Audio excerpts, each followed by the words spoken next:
Good morning. It's Tuesday, Halloween, I think. It's gotta be, because tomorrow's my psych test, which I've been studying for. And this is another response for Kaiba Go. Fundamental attribution error is one of the things that we talk about in the psychology class. But I skipped over. I just saw that and I was like, okay, that's something that we covered in psychology. I'm going to go over the next link that Kaiba posted, closing sales. So I read the Wikipedia article, and when people hear the word closing in a sales uh,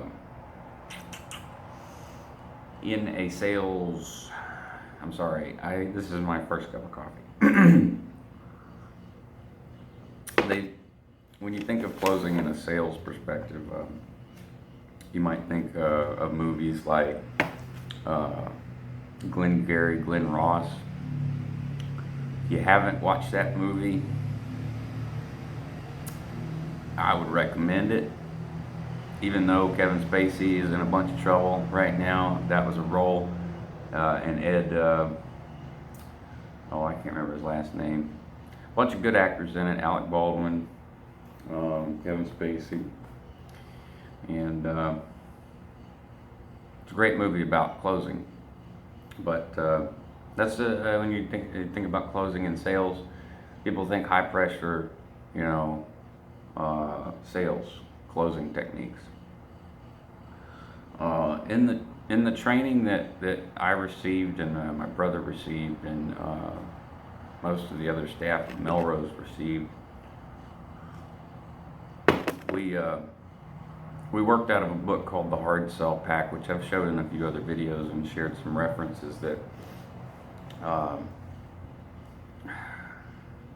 for one reason and another, always seem to stick inside my head. I've made it a point to go through a lot of this stuff and debunk it for myself.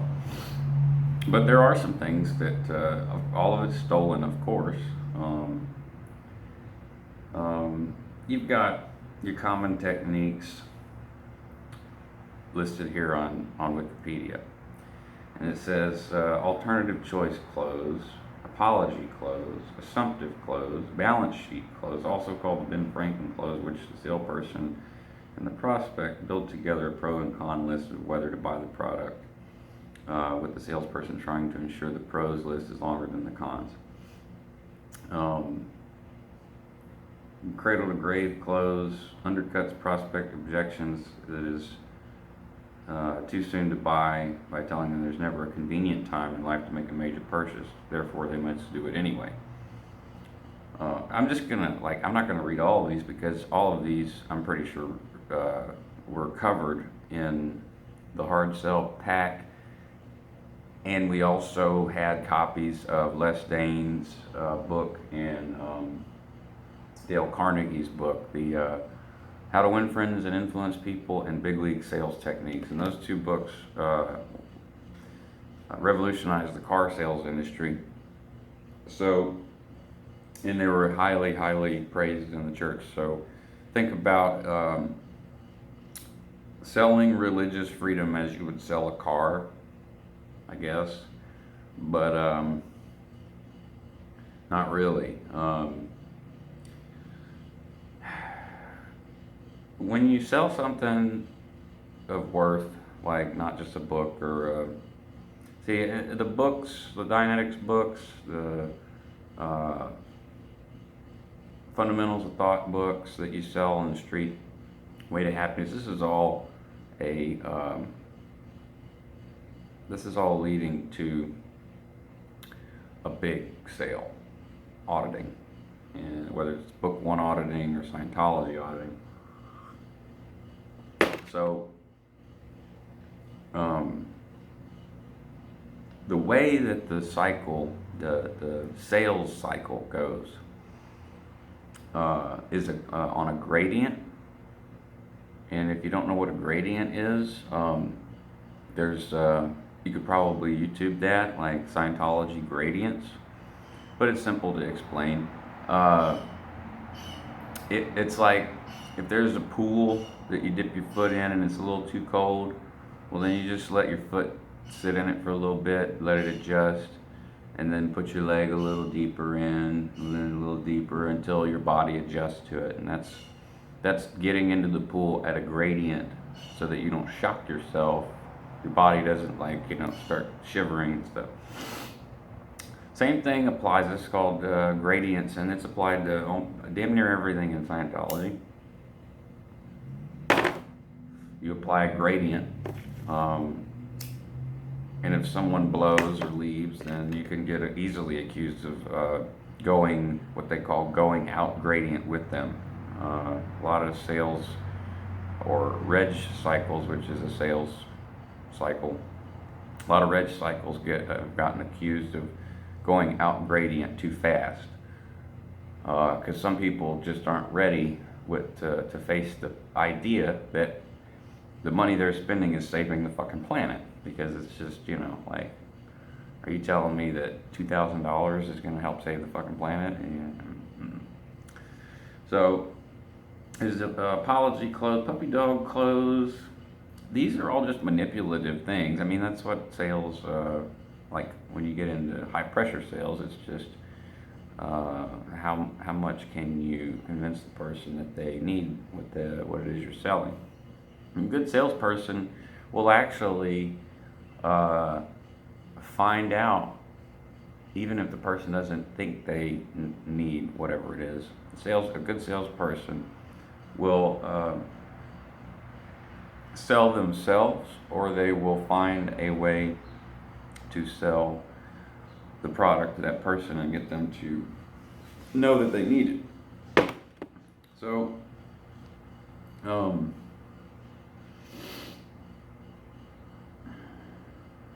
possibility of loss close, also known as the pressure close, in which the salesperson points out failing to close could result in missed opportunity. Well, in this case, a lot of closing techniques that were popular, like with some of the big regs, like Jim, it was a threat of losing your spiritual freedom. And for those that he had helped indoctrinate, he usually got what he wanted. Business owners would hand over $20,000, $30,000 without batting an eye. And I also know that he would use their PC folders and talk to the executive directors. During the red cycle, he'd be like, hold on, I'll be right back. And then he'd go talk to the ED and the auditor and find out what kind of bad things this person has done. And he'd go back, and he wouldn't outright say, well, you've done this and this and this. He would allude to some of the manifestations of behavior that lead to, whatever unethical behavior this person had. And then you get what they call in Scientology the overt, the missed withhold phenomenon. So as he's going through analyzing this person's behavior and knowing what the person did, because there's no priest-penitent information, really. They will give it to any Div 6 guy who's willing to sell somebody something. Well, not any. Someone who's skilled, someone who's been in a lot of training, a lot of TRs, a lot of... I'm trying to do an impression. The 20, the 100-yard stare. I got that. I completely duplicate what it is you're saying.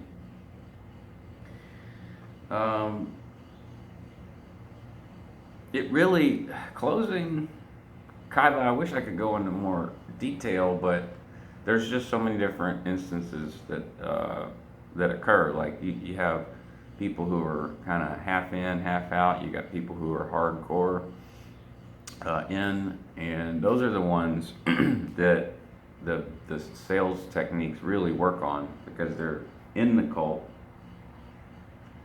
They believe enough to stay, and if their family's involved, they're scared enough not to leave.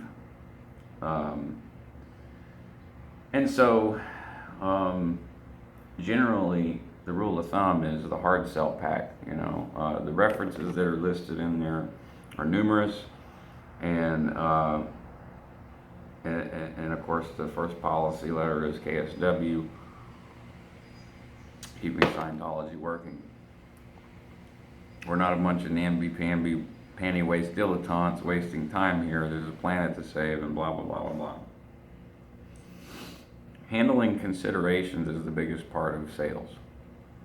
And this is something that I took with me outside of the church. I was already a good salesman. My father has been a salesman his whole life. He's also a plant worker, but he's a hell of a salesperson.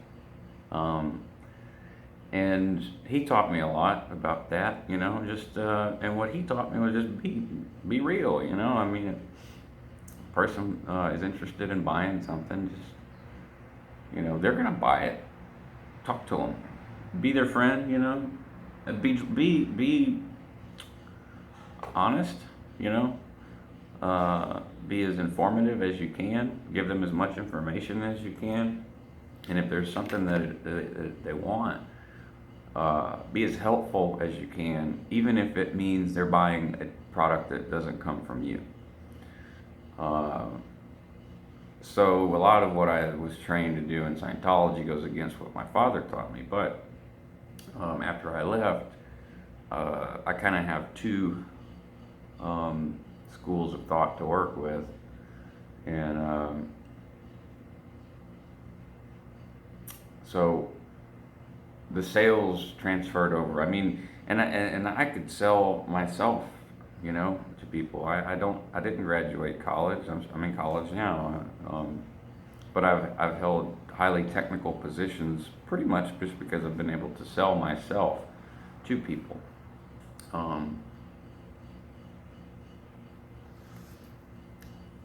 So I guess this is a short subject, and feel free to ask questions in the comments, but the real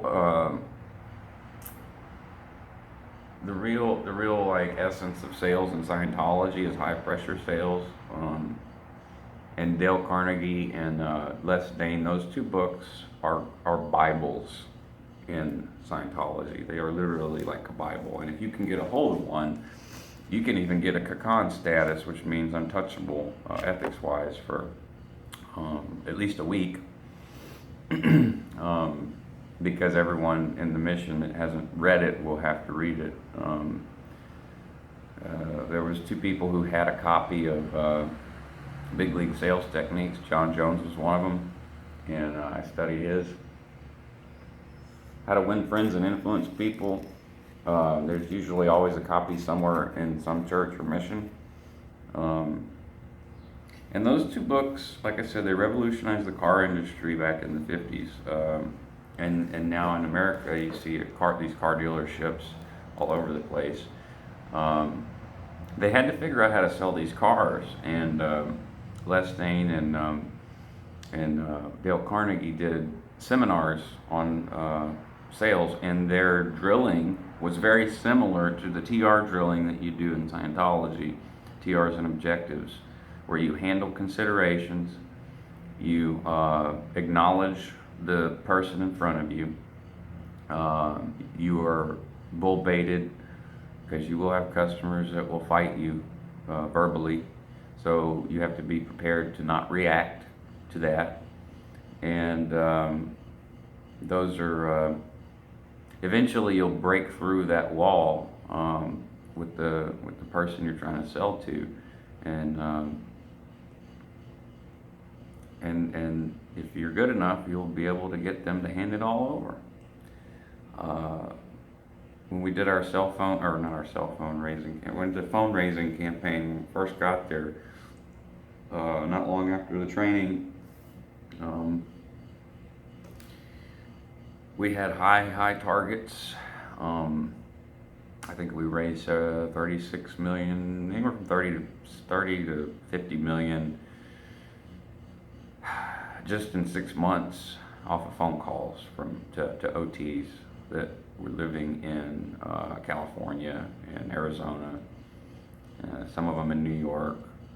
Some of these people seemed very rich, very rich, because they had people answering the phones for them and stuff, and hard to get a hold of, make an appointment to talk to, and all this stuff. And the central files that we got these numbers from were not ours, which is against policy per LRH. But money trumps all. So, however those records were obtained, Tom and Kathy Stein have been connected with the church for a long time. I'm sure they have people in the Sea Org that would provide information for them at the drop of a hat. So that's sales. I mean, it's essentially what they wrap it up in is care for the person in front of you. Now, that's actually a pretty legitimate thing. And if your belief at the time is Scientology, then caring for the person in front of you means that you're actually concerned about that Theta, that person in front of you that's going to be agonizing for millennia, not knowing who they are. So when you make that connection with the person and they believe that, you really got them by their ethical balls. And how hard you squeeze is how much you're going to get out. That may be a gross reference, but that's probably the best I can do at 10 in the morning with 1 cup of coffee. The next one is going to be confirmation bias, and I'm going to review that real quick and upload a video. So Kaiva, I'm sorry if this one wasn't super detailed and I didn't go over every single closing technique, but all these closing techniques are things that I've talked about one way or another, like the alternative. I mean, I could give an example for each one. I got 2 minutes to do it. All right. Alternative choice close, also called positive choice close, in which the salesperson represents the prospect with 2 choices, both of which end the sale. Would you like paper or plastic? Well, in Scientology, it would be more like, would you like your library delivered at home or here at the mission? Apology close, apologizes for not yet closing. I owe you an apology. Somewhere along the line, I must have left out some important information and left you in doubt. We both know this product suits your needs perfectly. Now, that one is a common one, because when someone basically says, no, I'm not buying your fucking intensive, then the reg takes a deep breath and gets his TRs in and says, okay, well, I'm sorry. I have failed to make it clear to you exactly why you need this service. So don't even worry about getting the service, because I'm not trying to sell you the service anymore. I just want to explain why it is you need the service, because at some point you're going to need it. And that starts the cycle over again. That gives them a second chance to sell. Assumptive close, also known as a presumptive close, which the salesperson intentionally assumes that the prospect has already agreed to buy and just wraps up the sale. Our bookstore officer in Ventura, that was his preferred method of selling. Hey, you need your LRH library? Give me your card. Give me that credit card. I'll just put it on your card, man. Don't worry about it. Oh, that card's full? Well, what about the other one, the Discover that you got? You know, it's assuming, you know. Balance sheet close, went over that. Cradle to grave close. Never a convenient time to make a major purchase. That would be a cycle like we did where we closed a guy for somewhere around $75,000, and he had sold cashed out all of his gold stocks and silver certificates and all that stuff. We convinced him that there was never a good time to do it. Poor guy could be a millionaire now because of the silver certificates and the silver that he had. Direct close. Salespersons are discouraged from using this technique unless they're very sure the prospect is ready to commit. Now, you can do a direct close on someone like Tom Cruise or someone who's been at a mission for 20 years, and you can do it with OTs.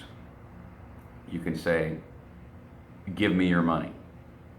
We're building a mission in Melrose, and we need your help. And I know you have money, so give it to me. No excuses, no stops.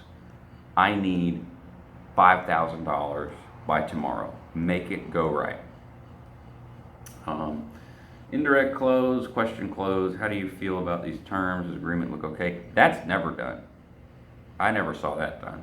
You don't ask them that. Minor point close. Would the door look better painted red? Okay, no, then we'll leave it as is. That's another one, a negative assumption close. So not all of these are used. Not all of them. Possibility of loss close, pressure close, high pressure close. Of course this one's used, in which the salesperson points out that failing to close could result in missed opportunity. Puppy dog close, that one is used, and then puppy dog close is where someone gives the product to a person on a trial basis to test before a sale is agreed upon.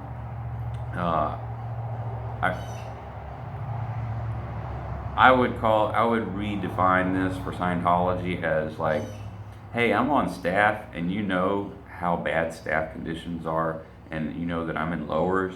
Would you buy a $25 book from me so that I don't have to be in lowers again next week? In my case, that happened quite a bit because people liked me a lot over there at Melrose, and so people would literally just give. They offered to give me money, but I wouldn't take it. I would give it to the church. Sales contest close, in which person offers special incentive to close. Now those happen whenever they have the big events at the shrine or wherever. You know, if you buy your entire library, you'll be, listed on the Wall of Fame, or you'll get a trophy or whatever. Sharp angle close, in which person requests to close. Can you get the system up and running in 2 weeks? If I guarantee it, do we have a deal? Sharp angle close, that happened to me with Jim whenever I got reg for my entire drug rundown. And I said, if I said, there's no way you guys are going to be able to audit me. I